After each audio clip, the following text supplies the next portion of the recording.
Argued that COVID cases are falling and a state of emergency is unjustified. Well, as we evidence, there has not been much to laugh about in 2020, but some relief is on hand after the National Lottery announced a scheme to help theatres stage pantos this Christmas. It means the curtain will rise on up to 10 pantomimes around the country, with as many as 250,000 tickets available. Our arts editor, Will Gompertz, reports. So it turns out there is going to be pantomime this Christmas after all. Oh, no, there's not. Oh, yes, there is. After the National Lottery stepped into the breach and effectively offered to subsidise about 10 different pantomimes around the country by purchasing the seats that have to remain empty because of social distancing. It wasn't financially viable for producers to put on shows to half-empty theatres due to reduced capacity because of COVID. But now the National Lottery is paying for those unsellable seats marked with an X. The show can go on. Did somebody call?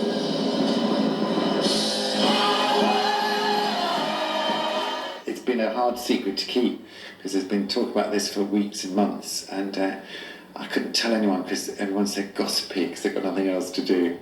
So I'm so relieved to have it out in the open. What is it? As they say. I am constantly honing my craft. I've spent the last 40 minutes polishing the juggler's balls. I think people want a bit of excitement, and especially after the year we've had.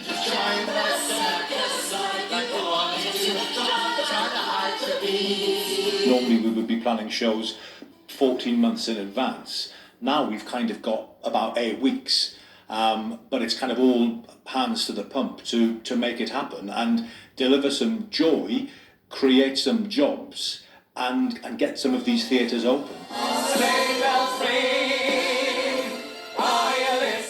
His aim is to put on 10 shows across the country, including at the Theatre Royal in Newcastle and the Birmingham Hippodrome. A lot of theatres were looking at a very difficult future when thinking they wouldn't be able to do pantomime at all.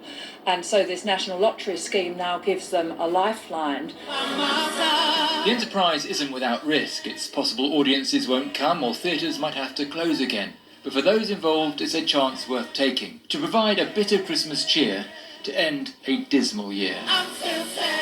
Will Gompertz, BBC News. Wow. Follow that. Sarah Keith-Lucas with all the weather. Hello. Hello there, Jane. Well, the weather's certainly taken a bit of a colder turn out there today. We've seen a mix of some autumnal sunshine, but some really heavy downpours around too. This was the picture in John O'Groats a little bit earlier on this afternoon. As we head through into the weekend, we keep that theme, a colder feel to the weather. Some sunshine around, but quite a lot of blustery downpours as well. Now, as we head through the rest of this evening, overnight too, we've got high pressure out to the west, low pressure in the east, and that is drawing in more showers from northwesterly directions. So we've had a bit more persistent rain in the south recently. That's clearing away, and then clear skies and some showers rattling through. Now the rain will be most persistent across parts of Scotland into Northern Ireland by the end of the night. Parts of northwest England and North Wales also seeing those heavy showers, but further south and east you've got clearer skies overnight, so it's here that temperatures will fall lowest. Could be just a touch of frost in the countryside first thing Saturday morning. But Saturday's weather is dominated by that mix of high pressure in the west, low pressure in the east, and in between these fairly chilly northerly winds blowing in. So it's going to feel quite chilly through the day on Saturday. Plenty of heavy downpours across the northern half of the UK, really from the word go. Those showers pushing south across England and Wales on into the afternoon. Some brighter skies for parts of northern England, southern Scotland as well. But temperatures, particularly around that east coast, only about 11 degrees. That'll feel quite chilly. Further towards the southwest, we could see highs at about 14 degrees or so. But for most of us, Sunday is looking like the better day of the weekend. Not quite as blustery as Saturday. Fewer showers around, perhaps 1 or 2 around the east coast at times, but it will feel that little bit warmer with temperatures about 11 to 15 degrees through the day on Sunday. But things turn unsettled and autumnal once again into next week. Jane.